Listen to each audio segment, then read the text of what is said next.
Uyazing Betty Mali Saso Figa Gada Baby Unga Hambi. Good morning, good evening, good afternoon, all that other jazz. But either way, you are here watching us talk about nothing but football. Guten Tag. Yes, Guten Tag, Shalom, Avidenze, all those other jazzy stuff. And welcome to another episode of Nothing But Football. We're going to try to keep it football as much as we can. But yeah, some of us had a nice weekend, bro. I mean, will we be able to get to football? Bro, I couldn't even recognize the man's voice when he was talking to you on the phone. That's why I wanted us to get started so quickly. I didn't want these juicy details to slip out just in random conversation, bro. But yes, guys, we do talk nothing but football. We try. So please give us like, share, comment, and subscribe. You never know. Maybe that we might be your cup of tea now and then. But yeah. Hit that alert button, the notification, whatever, Yes, so that you get notified. I hear there's an alert button there that you can press. So that you stop texting me. And But without further ado, let me introduce you guys to my co-hosts. Co-brothers here.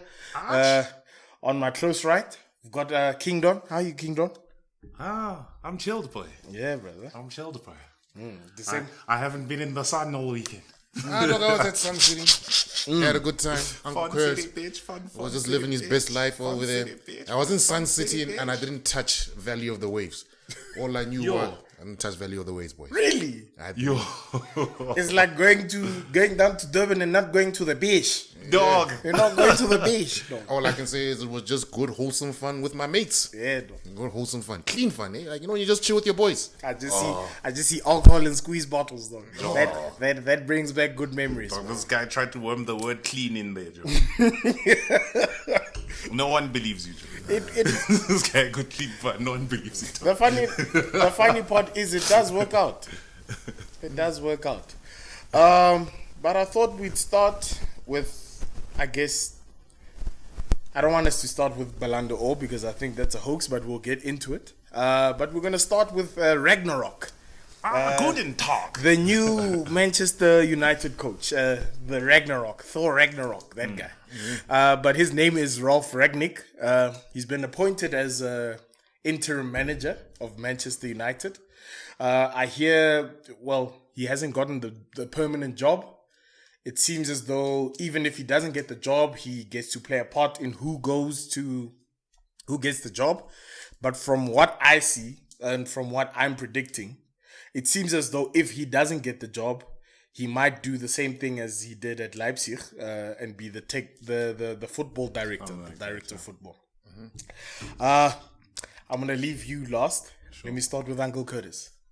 Curtis, how do you see this appointment for Man United? Good appointment, man. You heard the way Tuchel spoke about him, the way everybody in German football talks about him, even Klopp once I'm age old. This man, he started these things out, yeah? Yeah. There was an interview where Keita used to play under him, man. Keita, Mane, Firmino also played under him. You see, so it's a lot of players that played under him, and his philosophy of football is press. It's like there's no half. It's either we pressing or we're not pressing, so he will give United a distinct style of identity of play. Yeah. I think he's going there to solidify his status of being a good manager without winning a trophy. Yeah. I think that's what's going to happen at United over there because you can't say, sharp, I'll be interim and then, but even if I don't get the job permanently, make me a consultant or something, that gives me considerable power. If he hasn't won trophies as far as I know. Yeah. Right? If he gets United back to a formidable force, even as a director of football, it solidifies him as being a great football manager that was never given a chance at the top clubs. Yeah, he will get the respect. So he'll get the respect. He'll get more respect because, I hear you, man. But he was at Lokomotiv Moscow. Nobody cares about Russia. Yeah. Sure. Those guys aren't even making out the group stages of the Champions League. So it's like, meh. Yeah, fair. All right. I've got two questions for you since you're the Man United coach. Man United, the consultant of opinions of Man United supporters. So we will ask you this. I've got two questions. Number one, looking at this weekend's result from Carrick, getting a point against Chelsea. Yeah. How do you see that result? Like, is it a good result, or is it just new manager high, or what? Yeah, it's a good result. I mean, United fans will tell you we lose more at Stamford Bridge than anywhere else. Yeah. So it's a good result to take it there. But if you take the game itself and you take the goal out of the game, don't think we played that well. Right? Chelsea had chances for days. We defended well. I think we played well defensively, but we weren't really in the control of the game or whatever. We did all right. It's better performance than many I've seen at Stamford Bridge from our side. So Carrick did well. Yeah. Okay. And then in regards to the manager selection that Man United has gone with, I remember, I can't remember what your choice was last week when I asked you. Poch, I think I Yeah, said oh, Poch, you said yeah. Pochettino. When I asked you who your ideal manager would be in that batch. I can't remember if Ralf was named, Ralf Rangnick. Yeah. I think he might have been, but he might have been a name that we kind of just brushed to the side because we're like, I don't think we said his name last week. no. His name. Eh? We Yeah, didn't we say didn't say his name last week. It wasn't even being rumored with being at Yeah, United yeah, at the time. it came up and happened very quickly. Yeah. Okay. No, right, yeah. Out of those names, like, you chose Poch and you've got this guy. How do you take that? Can I tell you, I'm actually happy with it, right? For a couple of reasons. So I hear what Chris is saying, right? I'm not expecting this guy to come in and become, Pep Guardiola or something. To me, he's like the German version of Marcelo Bielsa. That guy leads, right? Yeah. Because that guy inspired Pep, that guy inspired Pochettino, but what has he really done himself? Yeah. Same with this guy. He's inspired Klopp, he's inspired... So it's the timer in the hood. He's the timer in the hood, Who's yeah. there? Go, son. Yeah. Yeah. But his philosophy of football does kind of match United. Because, okay, the pressing thing aside, but to him, he says, in my game, we don't waste time passing backwards and sideways. So he's got a thing where he wants to win the ball back in 8 seconds and have a chance created within 10 seconds. That's very Premier League. That's very Premier League. It is the model of today. Yeah, so I'm looking forward to it. I want to see that. But do you think a couple of your players are going to fall off the squad with the way he wants to play? Like, I don't think some of those players, like, he wasn't a big fan of Luke Shaw. I saw... Yeah, Luke Shaw can struggle. Funny enough, I saw a lot of... Well, it was from your pundits, your Man United pundits. There was a lot of criticism on Ronaldo. Yeah. Yes. No, but they're saying that... Ronaldo's weak just because he didn't start? No, not that. They're No, basically in saying general. that the fact that, this guy's coming with the high press game. Ronaldo doesn't press. So, what's going to happen now? Joe, but it's Ronaldo. You have to be a brave man to bench No, him long term. I think they also brought up the... You have to be a brave man to write off those goals. Because You have to be able to say, okay, my goals will come from somewhere else. You see, It the also funny comes thing, down- I think it was an argument between Carragher and Roy Keane. They were basically bringing up the PSG result, the Champions League result against City. Yeah. And they were basically saying, bruh, listen, you saw the front three. Those guys were barely pressing. Yeah. And at the end of the day, that's what cost them. They'll give you a goal now and then, but when it counts, when the whole team needs to press, now you've got what, 7 guys doing a 10-man job. Yeah, I saw that. Yes. Yeah. So that's the argument. So that's why they were fighting, saying, dude, is Ronaldo really needed here? You know the thing, now that argument is flawed. They still only won 2-1. For all the pressing that City were doing, they still only won 2-1. Exactly. Yeah. And they lost at PSG's home stadium, didn't they? Yeah. So we can't say this week just because it's like when Pep gave that interview the one time, it's like, I don't have a striker. This week you guys will be praising me. Next week you'll be telling me nonsense. Of course. 2 weeks ago, they lost. He's right. They go to City's home stadium and they lose. It's expected they'll lose at City home stadium. That's what it's expected they'll lose there. Yeah. On a neutral ground, Messi and them pressing. I hear everything on pressing, but it's not the end all be all. Yeah. Yeah. Unless you press it and beating me 7-0. If I'm losing 2-1, do I really need to start pressing, or do I just need to remove one player who can press? No, true. But the other question I wanted to bring up before we wrap up this Man United segment, your centre back pairing actually did quite well this weekend, considering they didn't have the 80 million man. What do you take from that? I still think Lindelof is trash. He loses every one-on-one he gets into, including on that game. Every time I see him, if they're running for the ball, the other player will get it. If it's a header, the other player will get it. Like Bailly did fantastic. Yes, Bailly that was the man that I was actually alluding to, saying Bailly might actually put up his hand, and if Varane comes back, that could be a partnership to consider. It would be. It would be because Varane likes a defender next to him that attacks the ball, right? Because Varane's a sweeper. Yeah, he'll clean up fantastically behind you, and Bailly kind of does that. He attacks the ball also. So I'd be interested to see it. Bailly needs a run in the team so he can calm down, because that man is too all action. No, he's still trying to prove himself. Yeah. That's why I want to see him calm with He plays like a true African.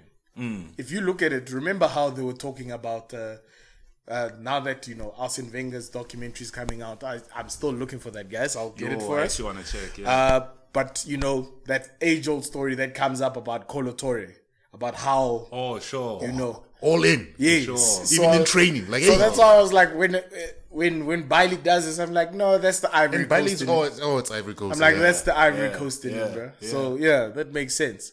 But yeah. Dude, Kolo Touré was on trial, tackled Wenger. He's on trial. The answer. How did he end up tackling the coach? Dog, with a no care attitude, bro. I remember when they say that he tackled Bergkamp, and it's like, not him. Yes, that's our star player, dog. Apparently gave him a knock, and everyone was scared, but they're like, yeah, okay. But he got him the Arsenal contract. So yeah, he did want to no, but they're like, yeah, bro, But there are those type of players who the intensity doesn't turn down, whether it's a game or a practice. Sure. So yeah. Yeah, but Bailly, man, long live Bailly, man. I hope so. Better than good to see. Yeah, he's the potential to be better than Maguire. I don't know why that guy's still in that team, though. You don't really have to have potential to be better than Maguire. Just. Okay. You can be. You can be, bro. Okay, Sharp. You can't just wake up and be better than that guy. Yes. No. Bailly has barely played, and it's still potential. Yes, not according to Raphael van der Voort. Not according to. But what I'm saying is that Bailly has all the attributes to be way better than Maguire's only attribute that works for him. He's English. He somehow got a cool head. No, he's English. He does have a cool head. He's English. He can find the pass. He's English. Come on, He's English. But let's not I put higher than both of you. I think he's got more qualities than that. Put any African player who plays like Maguire, that boy will not last in the Man United team. He's English. Put any African player that plays like I think Maguire plays well. So if put an African player that plays at that level, I'm happy. No, they won't last. My boy, we've seen that guy duck headers. Maguire, duck headers. But don't make me find that YouTube blooper of Maguire's mistakes in United games. He's ducked headers. He's tackled his own players. Like, the amount of mishaps that lead to goals from his mistakes, any other player wouldn't survive that if they weren't 80 million pounds and if they weren't English. Yeah, I mean, Nicola Pepe is currently being, they're considering his contract. But let's not even forget about attacking players. Just look at defenders that are foreign defenders. Okay, fine. Kepa didn't survive. Kepa is a keeper. He's been decent, but... No, Kepa was trash. I don't think Maguire's been trash. He's been trash, my boy. He's had trash moments. But Kepa's had good moments. I don't feel just like Kepa has had trash moments, Maguire's had trash moments. I don't feel as strong. The thing is, I don't feel as strongly as Uncle Curtis does because I do see moments of, I'll say brilliance, but I see moments of, you're a good defender. It's moments of brilliance against Albania. Yeah, fair. True. He has moments of concentration, but he can lose it very quickly. And when he loses it, it just doesn't. I can't believe you guys are buying into this English media and giving him a break. I am not buying. Murder that man. I'm not buying into this. That man. I'm not buying into the whole thing, but I'm saying let's give him a little bit of credit. We've hated on him for previous. I'm weeks. Going with Van der Vaart on this. Yes, no. Every Dutch international amateur can do what he can do. That's what I'm saying. That's what Van der Vaart said. Yeah. I'm hating. Guys, this man went from Hull. He went from Hull to. He hasn't that Man United move is very lucky. He's not Man United quality. Let's not get it twisted. Right. I think let's leave that topic here. I have another topic of discussion. Well, I guess we saw it during the weekend. What did you see during the week, though? The problem that we've discussed, and it finally showed its head now, from a Chelsea point of view. Oh, Chelsea. So everything has worked out for them. It's been sunshine and roses. You know, defenders have been scoring wonder goals, and it's worked out for them until it didn't in this weekend. So I was gonna say, like, let's actually have a look at that. Do you think we're finally seeing that, that luck run out for Chelsea from that point of view? I would say the luck where is they're run gonna need their strikers to show up. Not yet. How I will judge the Chelsea performance is after we play United on Thursday. Because then it was either a once-off brilliant Man United performance or it was stuttering Chelsea strikers on the day. I don't even think it was either of that. Chelsea were the better team. Yeah, but what we've been crying about is they don't have people who can finish things. Yes, like if you look at it, they got all the way there. Like they got all the way there, but there's no one up front to kind of finish it. And then your defenders will go on that run where they stop scoring. Yeah, because you can't depend on Reece James to. Reece James is not going to score when Jadon Sancho has the potential to skin him on the wing. You can't be as cavalier against a Jadon Sancho. Rudiger is not going to score if Ronaldo's on the bench and can come on and score a goal instantly, if you get what I'm saying. He doesn't have that, like, where there's better attackers, it's tough, man. It's tough. So we shall see. But yeah, I still think they got a bit of luck left in them. It's from Feb next year. I worry. So I'm not worried about it yet. I'll agree with them. Maybe Feb or something. But I mean, if you go back to, remember they played Juventus in the Champions League. Yeah. And Juventus coach was actually saying, I'm more scared of them that Lukaku's injured. Oh. He was actually saying this team, when they have a focal point, it's actually easier to defend them because it's going to go in one direction. Here, they're just going to move around. It and goes true to anywhere. form, they gave them 4. But you can't really. But can't Juventus, bro. They're ninth. Sure. They're ninth in their league. There was a point where they were fighting relegation. True. This- But what I'm saying is that other coach is saying, I'm more afraid of them without a number 9 than with. No, true. You know? Yeah. I will like, I will agree with you there. But I think from a Premier League point of view, that won't work out as well as a Juventus who plays them maybe once every, 2 to 3 years. Because also what the United performance will have done is show teams what to do, right? Because United is essentially played 3 defensive midfielders. Yeah. Right? That's what I was saying. From my point of view, I looked at that as a good defensive performance from United. Yeah. I was like, bruh, these guys can score from anywhere.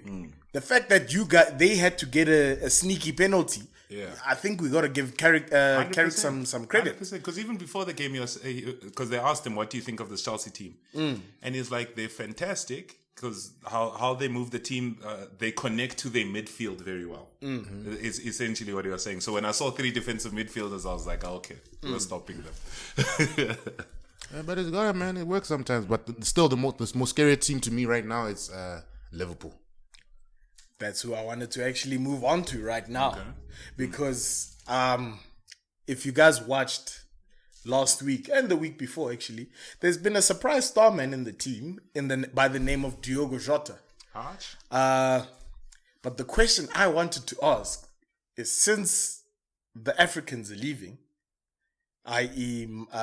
Mane and Salah, do we think that, Liverpool are capable from an attacking point of view to, maintain ship, basically? I'll start with you. Yeah. You think so? A month. Yeah. So if Sane and Mane are gone, then it's Jota on the left and probably Origi.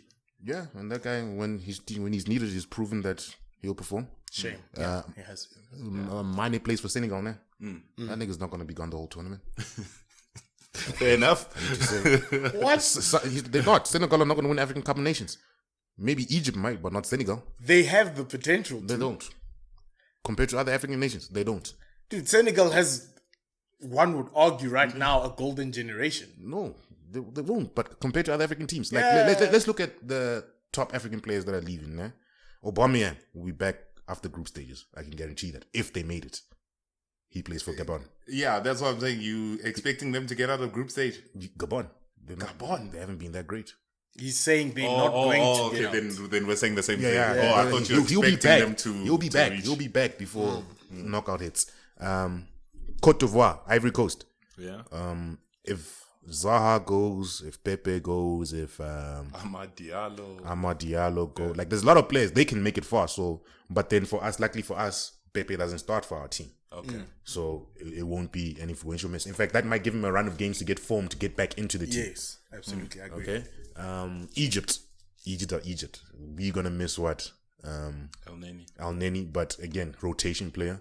Salah's gonna be there, and then Rotation Egypt is a very kind statement. Okay, and then you look at the rest of the team for Egypt. Egypt just always have quality players, especially since a lot of them come from the Egyptian league. Sure. So they might make it go fast. Who are the other star names that play in Senegal, Mane. Yeah, but it's just Mane. I think dude, they've got Koulibaly. Who else from Senegal? Mendy's from Senegal. Eduardo Mendy. Okay, so it'll be Kepa and go. Okay, sharp. They might make it far with the world keeper I of the think year. Keita's from Guinea. Where's Victor Keita's from Osimhen Mali. from? Nigeria. Okay. Keita's from Mali, I think. Oh, no. Isn't he from Guinea? I was watching I something. think it's Malian. Yeah, he's Malian. Naby Keita is Malian or something like that. But you get what I'm saying? Like, there's certain teams I just don't, depending on what they draw in the group, I don't see them going far. Does United not have... Oh, bye. Yeah, I see. So they might lose. But you get what I'm saying? Like, Chelsea should be able to survive. Liverpool. Chelsea. Liverpool should be able to survive a month without, at max, a month without the two men. Mane. Because they just need one of them to come back. Yes, it's a difficult one. Oh, I think the Keita's also going, but fortunately for Liverpool, it seems as though Thiago's found his way. Harsh. So that works out for them. Yeah, but with Liverpool, you just have to worry about attacking threat. Midfield works hard just for the attackers to score. So, yeah, Thiago scoring, but that was a lucky deflection that week. I think the keeper had that saved. It wasn't for that deflection. Yeah, true. Hey, yeah, he's not a guy for goals, but that guy on form will really change any team. All right, since we're on Liverpool and we are on Africa Cup of Nations, I thought we'd bring the two together and talk about a coach's comments about AFCON. And I wanted to find out how you feel, because I've heard many views.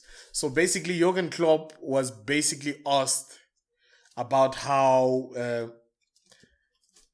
I'm going to try to remember it as best as I can, but I'm not paraphrasing, guys. I haven't read it. Yeah. So basically, he was asked how Liverpool will do without, their star main. And he kind of alluded to say, yeah, Flip, it's a shame that we're going to lose our star players to some little tournament in Africa, which is what he said. So... I saw those comments. You know what's the most disappointing thing about those comments? We had a lot of misinformed people who claim to be from the continent of Africa who do not share the same skin color as me, saying it is some small little tournament. It's not. Yeah. Just because you watch San Marino in the Euros, doesn't mean the African Cup of Nations is a small tournament. Funny enough, the Copa America is not it's not a small tournament. Basically, I saw your little debate there. The Euros, Copa America, CONCACAF for the North American region, the Asia Cup, and the African Cup of Nations. All those tournaments carry the same weight according to FIFA. Yes. So none of them are a small tournament. Right? So just because more people watch the Euros does not mean anything. Because some person said, what? He would rather watch... And I'm like, my guy, who watches San Marino versus Albania? Yes. Nobody. Who watches those games? Nobody watches that. You watching grass. That's the only reason you watch that game. The grass is greener in that game than football's not better. The funny thing is, I saw that little interaction you had with someone where they said they would rather watch that, and they said they don't even know some of the teams, in AFCON. Yeah. And in my head, I'm like, bro, don't blame us for your geography teacher's mistake, bro. Yeah. Just because you don't know countries, dog. Just because some foreigners stick to your chick one day. Like, you know, like I sat there and I'm like, Joe, like nobody watches those games. Like in the Euros, nobody really cares about the group stages because we know which are the top teams to make it out. 100%. There's always one group of death which everybody cares about, Yes. but nobody cares about. In fact, I could make an argument that the African Cup of Nations is actually more competitive than the Euros It is. because there's more winners. The fact that spread out. The fact that right now we can't tell you who can potentially win that competition is quite scary. So you know what I'm saying, and you can't come out and say some small little tournament when the Premier League's top goal scorer is leaving, the second best player, Premier League player is leaving. A bunch of other players are fine. Some are sitting on bench, but they're all at top teams. 100%. Are leaving, and you want to tell me it's some small little tournament? Yeah, true. Name me one player from San Marino. I'll be shocked. You know, like things like that. So some comments are uncalled for. Klopp has a unconscious bias that he didn't see over there because nobody's saying that about the Euros, Exactly. and he'll get feedback. No, not even Rightly so. Nations League. No. We can even talk about Nations Sure. League. No one says that. They were defending Nations League. The Nations League is the most useless tournament I've ever seen in my life. Dude, that's how guys are stat padding now, dog. That's how Ronaldo plays week in and week out. Well, international terms against Luxembourg. Yeah. And padding. But yeah, my point of view from those comments, you know what? You can argue, he can argue that it was a joke, that he was making a joke. But once it's brought to you that, hey, this was a little bit insulting to some, people from other nations, which it was, instead of him coming out and saying, bruh, I am sorry, he came out and defended his comments. That, for me, you can already see that the disrespect was intended. Sure. Yes. So... But we took it wrong. What you said is fine. Yeah. So it's one of those things. Like,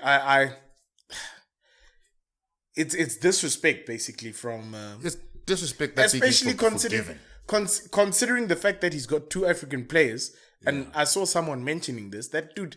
Mane and Salah would give anything to win that tournament. Yeah. They would give, bruh. It's elitist at the end of the day, but I mean, that's like you see a lot of that kind of thing from Europe. Like football is football because it was a poor man's sport. You know what I mean? True. It doesn't take that much to play, that kind of thing. So to be elitist in football is kind of stupid. That's what cricket is for. Yeah. Tally ho, young sir. Get 11 of us in white outfits. But you know what's the funny thing? You know the funny thing is to me, like when Lucas's comments talks about being elitist in sport. What makes me laugh is these people who use sport as a form of being elite in it. The best players always come from the poorest of backgrounds. I'm seeing like that's irrespective of sport. The two greatest Formula One drivers, which will be Sir Lewis Hamilton and Michael Schumacher. I remember I was watching the Schumacher documentary over the weekend. During when I was at Sun City because I was living a wholesome life. I was watching the Schumacher documentary. That man went to go compete for Luxembourg in the go-karting races because it was cheaper for him to go compete for Luxembourg because you don't have to pay entry fees to compete for them. Than to do it in Germany because in Germany they charge you to compete in the go-karting race, and as things go along you can get knocked out, so you spend a lot of money. And those are the two greatest Formula One drivers where it's like, hey Joe, we didn't have the money to do this thing, but it was done. So Lewis Hamilton, we heard stories about how hard his father had to work to make his dream possible. And now we got fans who are being elitist saying, nah my boy, some little tournament.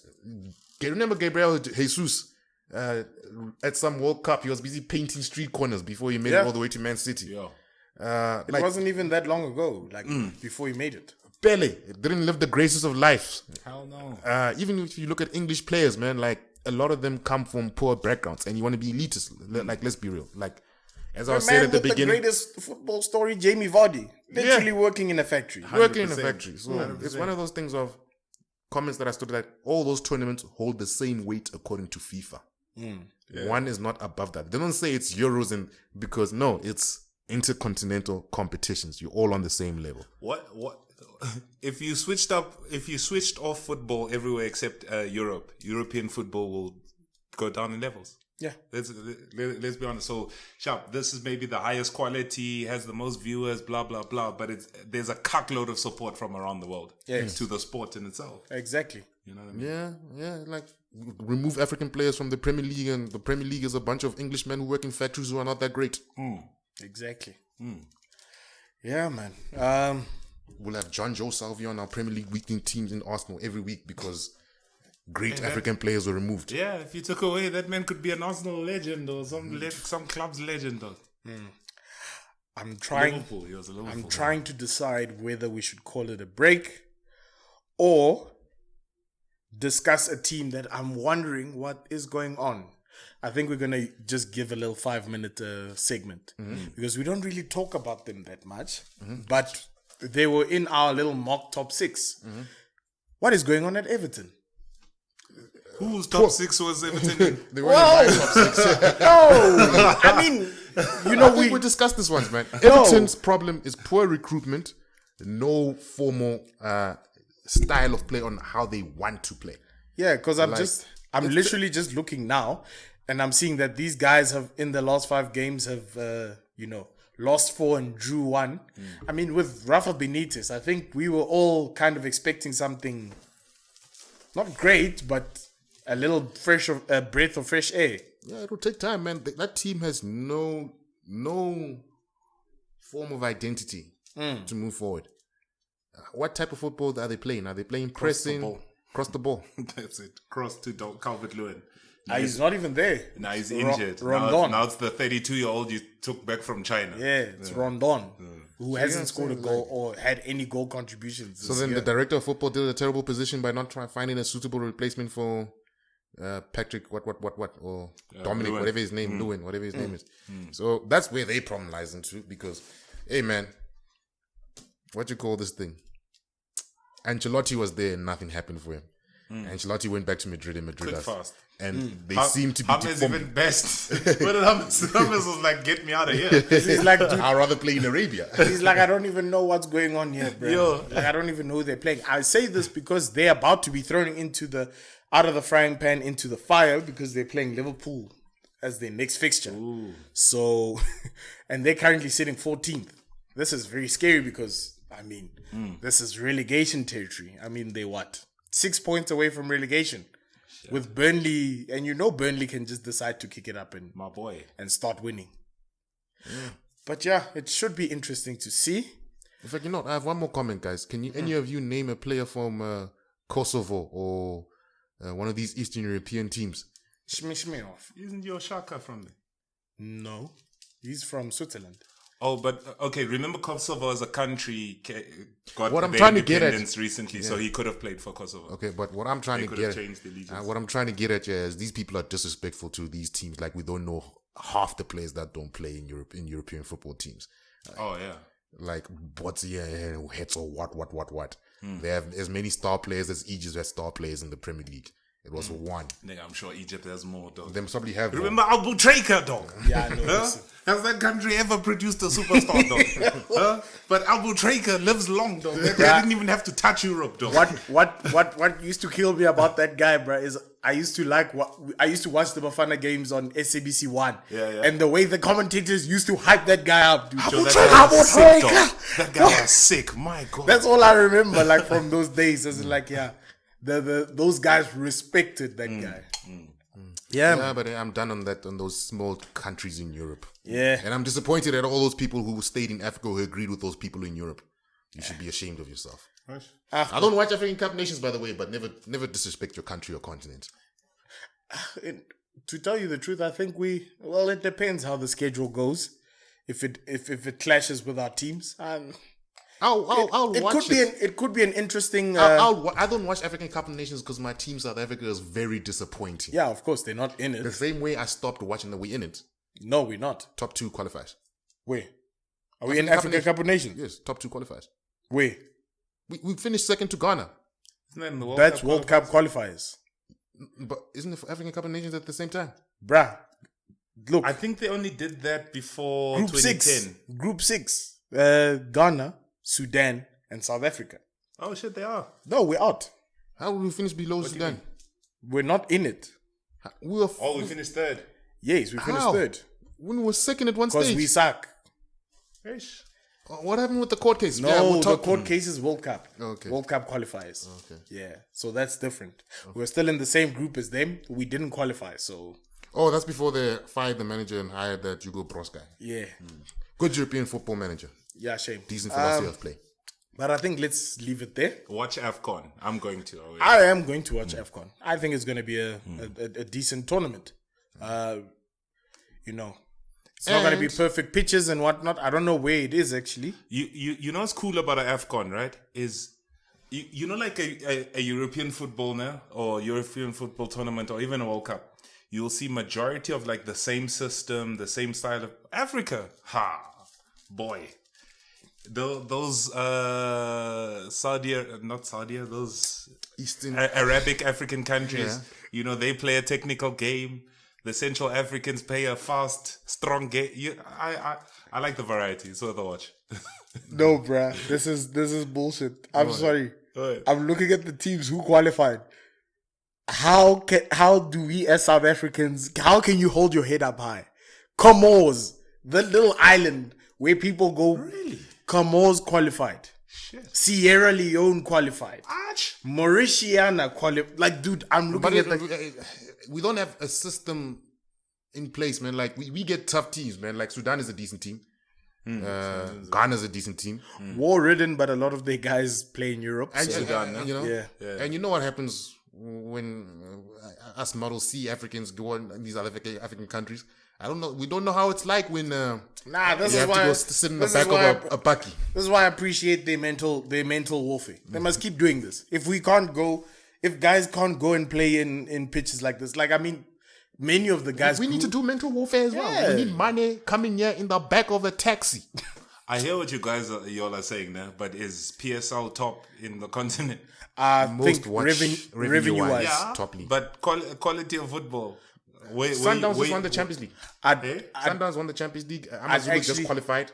I'd The literally- level of football has actually improved a lot. The thing is, Sharp. I'm saying, but rank it. Rank it without in corruption. Africa, Yeah, where would you Without say corruption. it's the what best league? Without It's in corruption. the top 5. It's in the top 10. Without corruption. Second to As Egypt. the football you want, without corruption. My boy, we're going to have to sit you down and show you what happens with that. No, Sharp. I understand Okay, corruption happens, but are you saying the football quality of nigga, Zambia is better?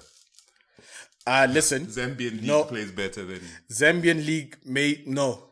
No. I'd actually argue that Zambian league is not, because a lot of African nations come down to play in the PSL, and I think that's what makes it good. Same thing as England. Yeah. Just because the league is good, it doesn't mean the nation is good. Yeah. I'm not saying the nations. I'm saying the quality of football from a league. I'm saying we take- Zambian's league We take quality of football is higher we than take the their PSL. best players. 100%. Yeah, so the level of football will be higher because No, we the take money their- is more. Yeah, but we take their best To players. tell you the truth, let me not make a biased decision because I actually haven't watched Zambian football. No, I'm saying there's been a recent improvement, man. Last year it was an all South African final in the Champions League, Okay. AFCON. Amazulu's made it far Yeah. this year so far. They qualified. but- there's been improvement. You know, when I might be sounding like a typical South African when I say this, man. But when you look at when most South African teams get knocked out, there was a dodgy decision in that game that gave a penalty away. That's All right. I'm going to make one final comment, and I think we go on break. But my thing is that I think that the PSL is better truly because a lot of African players come down. The amount of Zimbabwean players, Zambian players from. remember Collins and Basuma, though. But this is why I'm saying that but that has nothing to do with our team. I think our league is probably one of the more organized leagues due to, I think DSTV helps us out a lot from a revenue point of view because DSTV goes all the way up in Africa. Yeah. So I think that's what helps us out. Quality wise, it's a little bit hard to assess. Don't judge the quality. South African league according to the South African players. Judge them according to the foreign players. I think judge them. But when you're judging to that, those foreign players are coming from another league and going straight into this one. Yeah, but then we're But judging that- the league. that We're not doesn't judging have the. We're not, anything But that's what I'm saying about the league. That's what I'm saying. If Nyandoro comes here and he's best player there, and he comes here and he's still best player, but you're saying the levels aren't the. But We're wasting it's not time. a bad league. We're wasting. It's a stupid argument. That's why I say we're wasting time because, in all fairness, we don't watch many African leagues, so we can't really give that input. Sure. Yes, so that's why I say for me, Zambian league, I can't really offer you much. All I know is that there's a lot of Zambians who choose to come play the side. Yeah. So yeah, I think let's leave it there for now. We've rambled on about nonsense. Jeez, okay. But yeah, thank you guys for watching this My podcast. boy, you didn't end that segment nicely. We didn't ramble about nonsense. Not after we spent a whole 30 minutes defending our African Cup of Nations. No, for the last 10 minutes, we've rambled on about nonsense because we were rambling on about Everton. I thought that was just an interesting way to lead into a segment that there's a Merseyside derby. But yeah, I think let's leave it there. Let's get a top up. I've Yeah. been empty for 20 minutes here. Thank you guys for watching part 1. Hope you guys can join us for part 2. Part 2. But those Spotify and Anchor guys, wait a couple of seconds and see you in part 2, I guess. Cheers, guys.